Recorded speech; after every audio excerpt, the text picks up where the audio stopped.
I'm Jeanette Loxo, speech language pathologist. And I'm Amanda Dykstra, speech language pathologist. And today we're going to talk about expanding language from the one symbol or one word utterance to 2 to 3 or more word utterances with oral language and with AAC.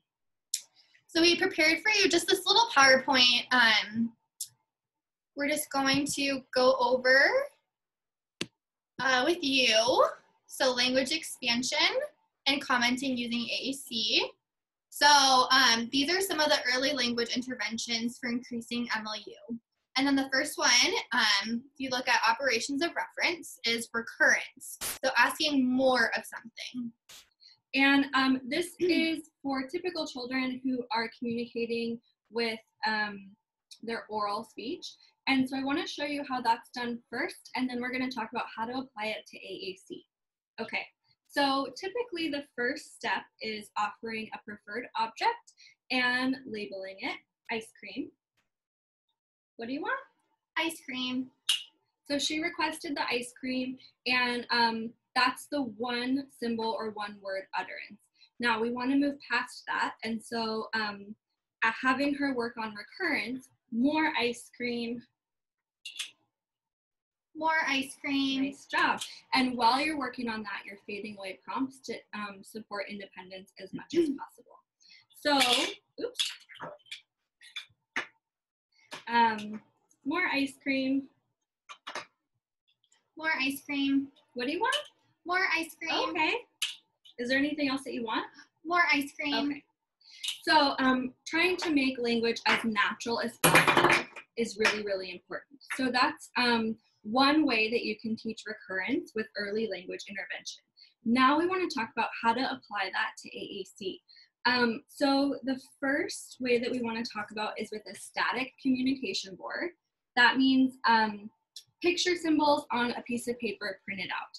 So it's really important to utilize aided language stimulation, and that just means touching the symbols while you're verbally communicating. So if I wanted my child to say more, I would model more for recurrence. So for the purpose of this video, this static communication board is faced towards the computer, but typically it would be faced towards us so both of us could see it. So here's that ice cream. I want more of that. More. More. What do you want? More. More of that ice cream.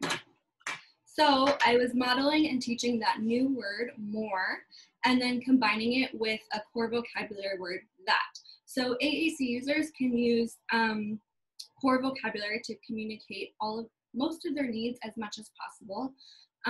There's no need to have ice cream on their board because they're not going to use that word all the time, but they can use the word that in a lot of settings, and so that's why we use more of that instead of more ice cream. That's kind of that core vocabulary concept. And acceptable answers too. So I was acting like a nonverbal student, so I was just pointing to the words.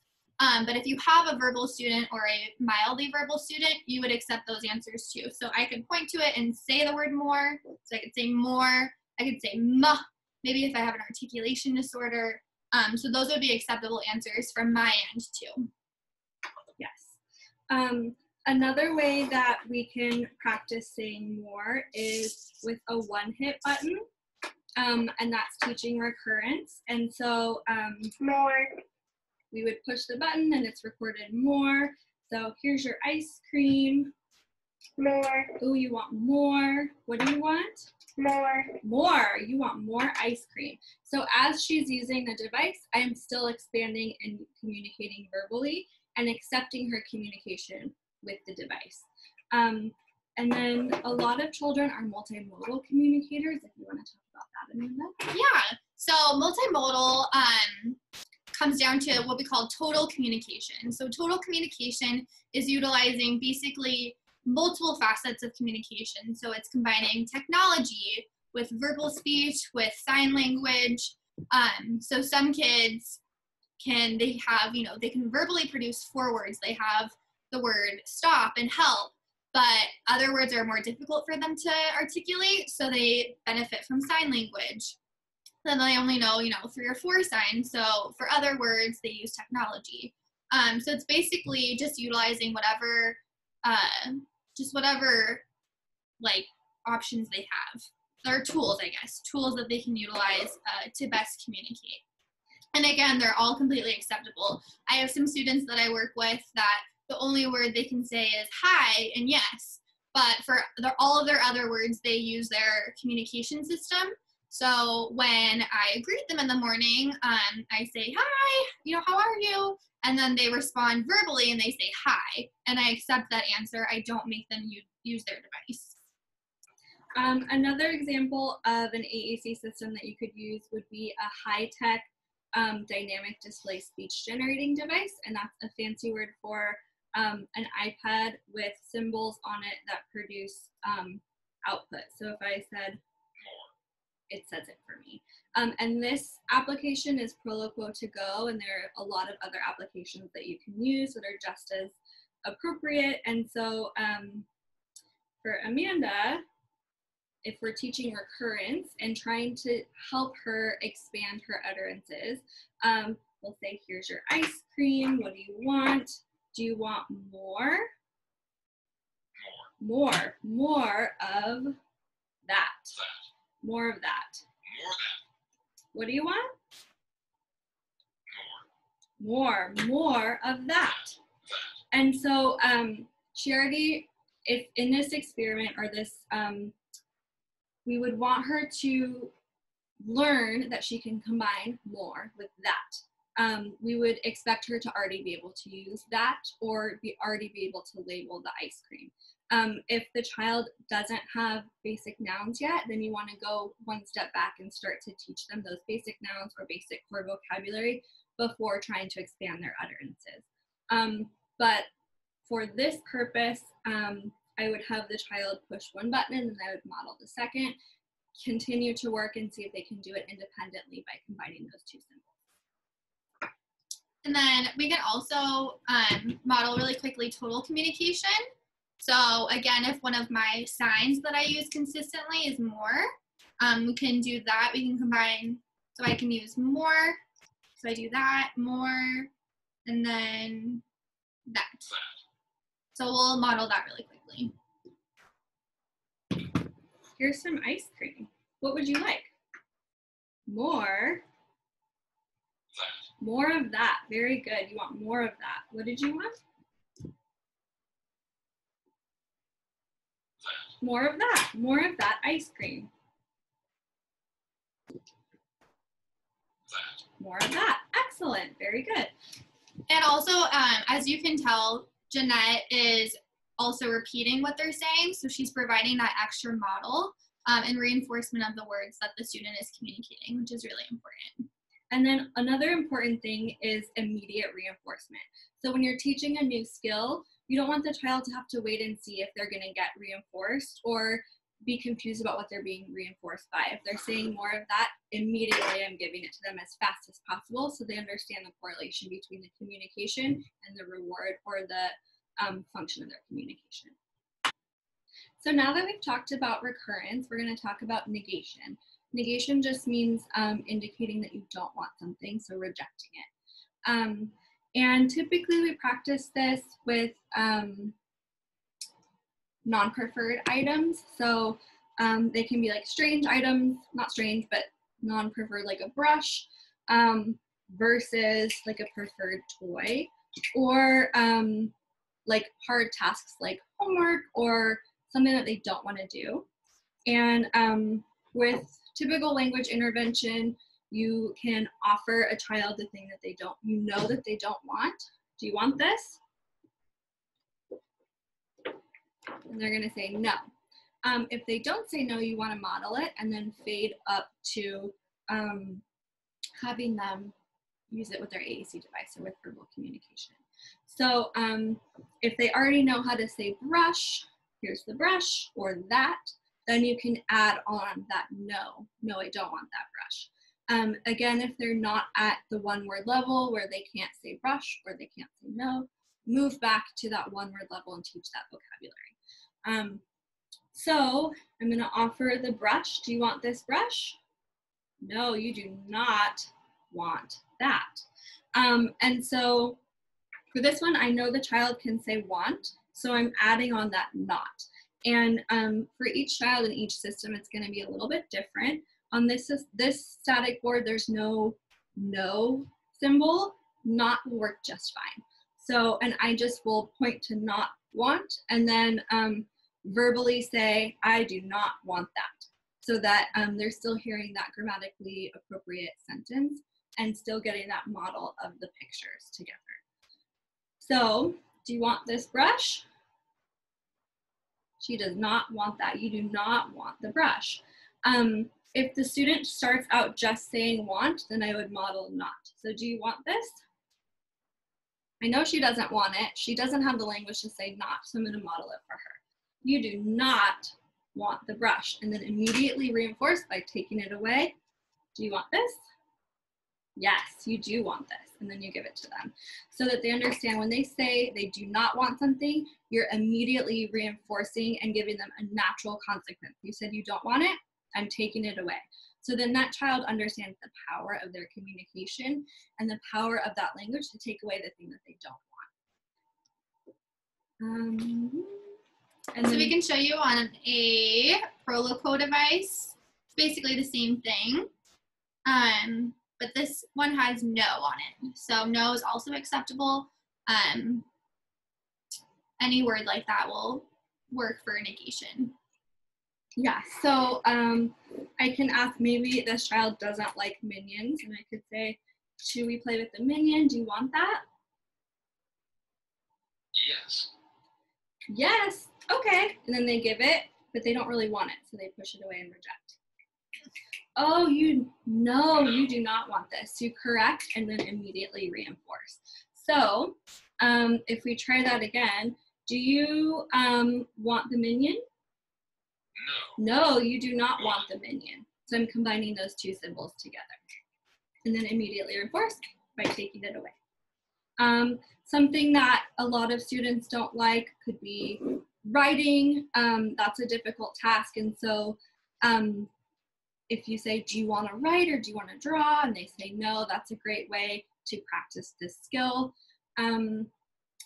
Another way we can do it is with a one-hit button where you record it. No. No. So I just changed the button. Do you want this brush? And she can verbally say brush, brush. Do you want this brush? No. No, you don't want the brush. So then we can fade up. Do you want this brush? No. Brush. No brush. So that was a multimodal communication. So she pushed this button to say no, and then she verbally said, labeled the brush. So that's combining two symbols or two words or two units of communication together to make a longer utterance. So the next operation of reference is verbs, and that's a really excellent way to expand MLU with children who are doing typical language intervention. You teach them verbs when they already know a lot of nouns, and then they'll naturally combine them to make longer sentences. So with AAC, we want to choose a student that has a really strong vocabulary of nouns and is going to expand their language with lots of verbs. This is a student who probably is beyond just the one-hit button or has really, really excellent mastery of a static communication board. So this might be a student that's using a dynamic display communication device or multiple static communication boards or a GoTalk, like something like that. So that's a student that we would do this activity with.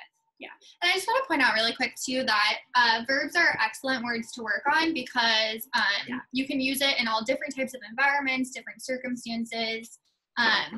Like we used the word more earlier for ice cream and, you know, for like other things, other toys. So you're not restricted in the objects that you're using. You can use verbs all throughout your day with different activities and in different places. Yes, and there's kind of even though most core vocabulary words are verbs, there's kind of two ways to describe verbs. There's just typical verbs like jump, dance, eat, stuff like that that you would use to describe specific things. And then core vocabulary verbs like help or kind of all of these, go, those are verbs that we would use all the time with core vocabulary words or core vocabulary systems. And then there are other types of verbs that are more specific. And so I want to just make that distinction because verbs for core vocabulary can be used with almost any student all the time in most settings. And then like really specific verbs like jump or dance would be more for a student who has higher mastery of their language and their communication system. So I want to make that distinction first. Okay, so we can go ahead and show you a table. This system here, and here's some toys that we have. And so if the child already knows how to label the objects, they can label the snake, they can label the Pikachu, and they can label the frog. They have that kind of concrete noun vocabulary set. We want to expand it and teach the verbs. So for example, if the child really, really likes Pikachu, like, what's this? They would say Pikachu. Yeah, this is Pikachu. Watch him jump. So you could say, you could say, jump Pikachu, and give him a command, and then he'll jump. Or you could label and describe, Pikachu is jumping. So with a child, to label that, they already have this skill. So I might show them the Pikachu, what's this? Or what do you want? And then they would say, Pikachu, yeah, Pikachu is gonna jump. Oh, and he stopped. What should he do? Pikachu's gonna jump, that's right, jump. So then you can use it as a communication temptation and stop. What should we do? Pikachu jump, that's right, Pikachu's gonna jump. So that's one way to teach that expansion with a static communication board. You can also do it with a dynamic display communication board. We can get that going. And another way that you can do it is teach the word go. Go. Make that snake go. What should he do? Go. Go. That toy is going to go. So I'm modeling on the device that two symbol utterance and teaching the child to expand their utterance to request. So once they're able to imitate my model, I might hold it back and wait until they do it. So if you said that, yeah, that's the snake. I would honor their communication and really let them know that I heard that they said that, but not reward until they combine both. Yeah, that's the snake. What should it do? That. Go. Yeah, it's gonna go. That snake is gonna go. All right. And I just want to point out too is you're not restricted to the exact words on this. As you were kind of listening, Jeanette was expanding on her utterance. So even though she was just pointing to Pikachu jump, she would say, look, Pikachu is jumping. So you're not limited to just the word jump. You can use jumping, jumped, any variation of the word jumped, and you can add words too, like is, he is jumping. Yeah, you always want to make your communication grammatically correct so that the child is still learning correct language. They may not have that output yet, but they're still getting that input of grammatically correct sentences. And it's important with aided language stimulation that you're doing that with a full sentence.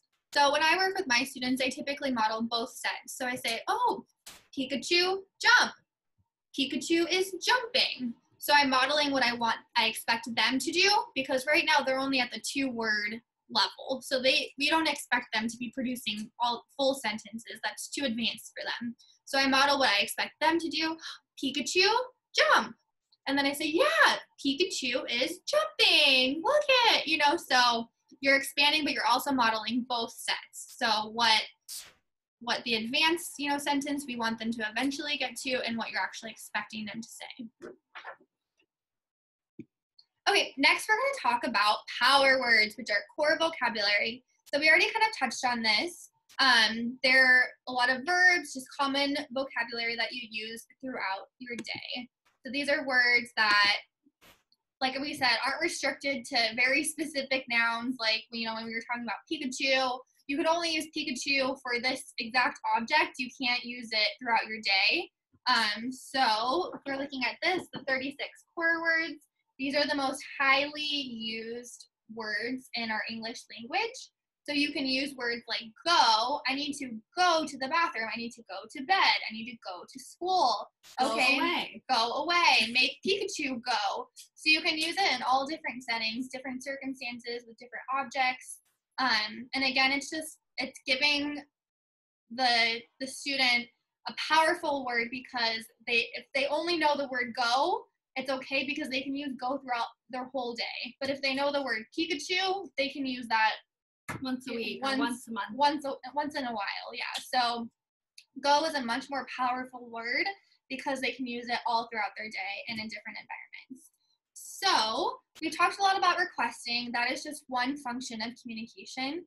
Another function is getting information, commenting. So we've switched places, so I'm going to be the instructor now, and Jeanette's going to be the student. So we are going to kind of show what that looks like. And I work at the high school level, and so a lot of my students aren't interested in toys like this or pretend food. And so we wanted to show another type of activity that's more appropriate for older kids in junior high or high school level. And one game is Spot It, and the aim of the game is to find two pictures that are the same. And then you kind of continue. And that's a game that a lot of high school or junior high age children like. And so we're going to talk about how to expand utterances with a higher level game. Yep. Okay, so I'm the instructor and I'm going to talk to Jeanette. Okay, Jeanette, can you look for the same picture? Okay, and I already understand same. I already know this word. So I might say same, and then I would look. These are the same. Good. Look, you found the same. Okay, same. Those are the same. I need a little bit more prompting to add on that look. Yep, look. You're telling me look, same. Yeah, you're right, Jeanette. Look, I do see the same. I'm looking for the same. Good job. Exactly. So then we get two different ones. I'm gonna look for same. Good, she's looking for the same. This is kind of hard. Good job. Jeanette, you looked for same. Good job. Jeanette, can you look for something different? Good job. What did you just do? I looked for different. Good job. You looked for different. Good job. So that's just an example of using core vocabulary, combining language. Obviously, it depends on what level the child is at. So if they're at that one word level, like a lot of my students, I work with a lot of younger kids, it would be okay if they just pointed to one word. So they just pointed to same. But if you're working with more of an advanced student who has a little bit more advanced language skills, they can start combining these words. So look, they're different, or look, they're the same. And that also brings in that commenting skill. So they're commenting, look, I can see that they're different. That's not requesting. Because a lot of AAC, what to start out, is requesting because that's the most motivating function of communication. But kids can also be exposed to and participate in commenting and other functions of communication like social interaction. and we're going to talk about that a little bit later. Okay, so then the next part we're going to talk about are semantic relations. So semantics are just word meanings. So these are kind of the early developing semantic relations in development. And there are a lot more that we would do when doing typical language intervention with verbal communicators. But these are the 3 that we chose to show you for application of AAC. Yeah, these are really easy to implement for AAC, and they're just highly useful and highly functional. So first one is action plus agent, which I'll explain, action plus object, and then pain plus body part. So I'll kind of go into those. So we're going to talk about first action plus agent. So you have an action, which is a verb, it's something you do, plus an agent, so it's someone or something that's going to do it, like physically do that. We're going to model it on a Proloquo device. So if I'm playing Uno with my student, I can look at her and I can say, who do you want to play with? You. You want to play with me? Yeah. So then I model play you. Who do you want to play with? You. Do you want to play? You. Yes. So who do you want to play with? Play. You. Oh, you want to play with me. Good job. Okay, let's play. So that's an example of agent action. Action agent. So you have the action, which is play, and then the agent, which is you. So play, you. Okay, so then the next one is action plus object. So I'm going to try to model go frog for Jeanette. Jeanette, go frog. We're going to make the frog go. Ooh. Whoa. Okay, what do you want? Go. Oh, you want this to go? Oh, you want the frog to go. Okay, so tell me, go frog. Go frog. Needs a little help. Woo! Go frog. So what do you want this to do? Go. Oh, go frog. Good job.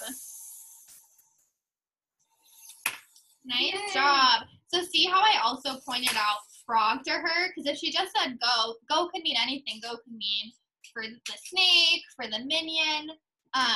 You can have multiple meanings for the word go. So that's why I was modeling go frog. So again, there's an action and then there's a specific object that she's identifying. Okay, the last semantic relation we're going to talk about is pain plus a body part. So I get this from a lot of my parents. Just one of the big concerns that I get from my parents for their kids that are limited verbal or nonverbal, especially kids with more, like who are handicapped or have more medical needs.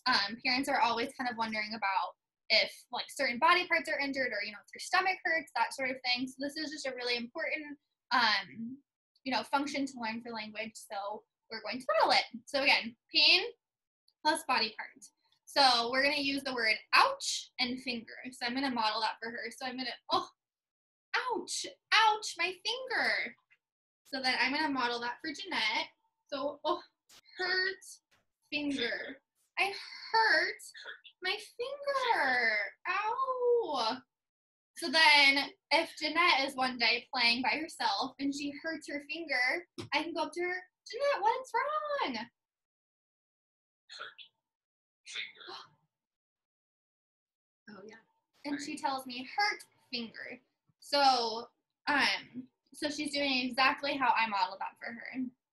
And typically when we combine hurt and finger, the child already knows all of their body parts and is able to identify them and use the symbols on the device. We're just adding hurt so that they're combining a word with something they already know.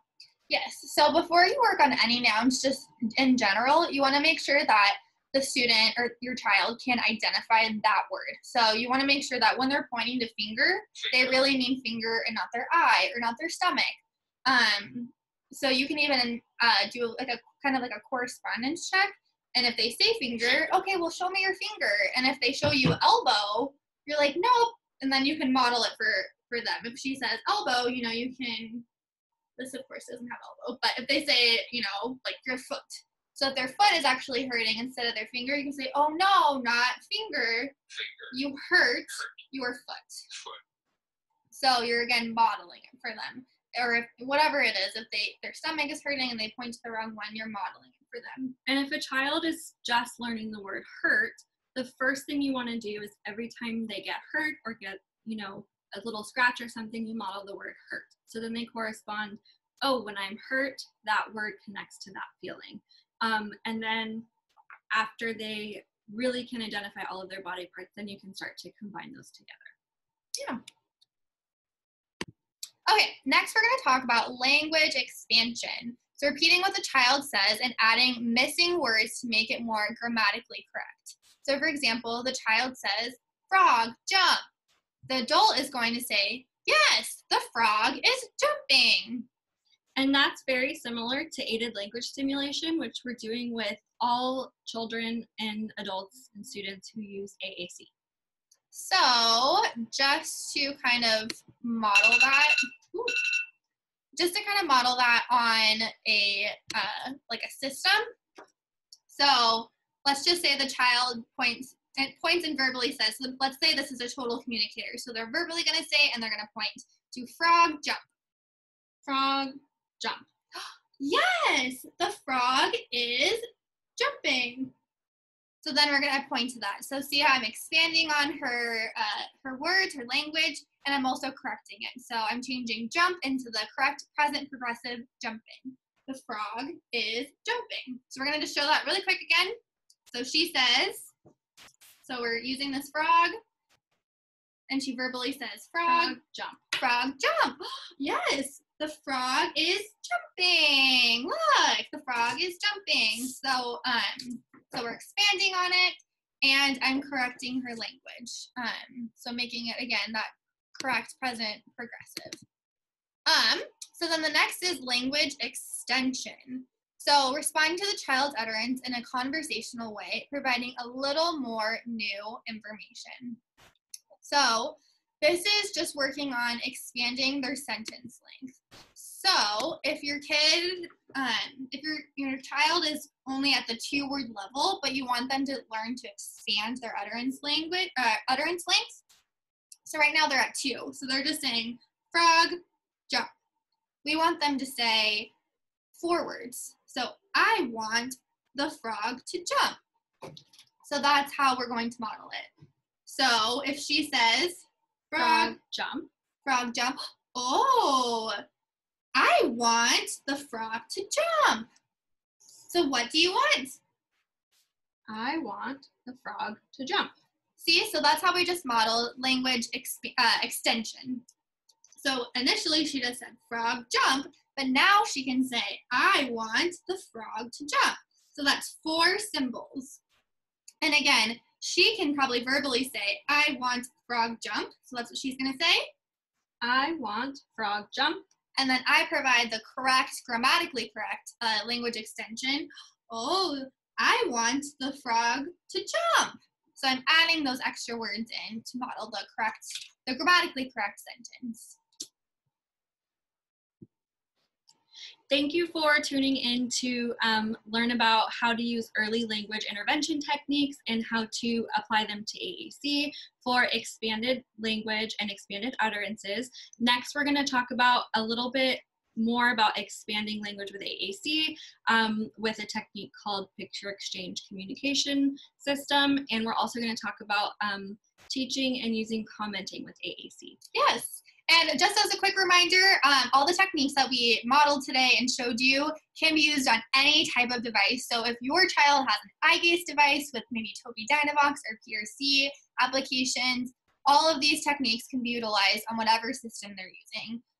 So like she was saying, we're going to go over PECs a little bit in our next video, but all of these techniques apply to any and all AAC systems. Yes, and so just to kind of carry home that point, when we're doing AAC intervention, we are doing language intervention and the modality is AAC. So that's why we want to teach those early language intervention techniques, because that's what we use for AAC intervention, and we just modify it for that child.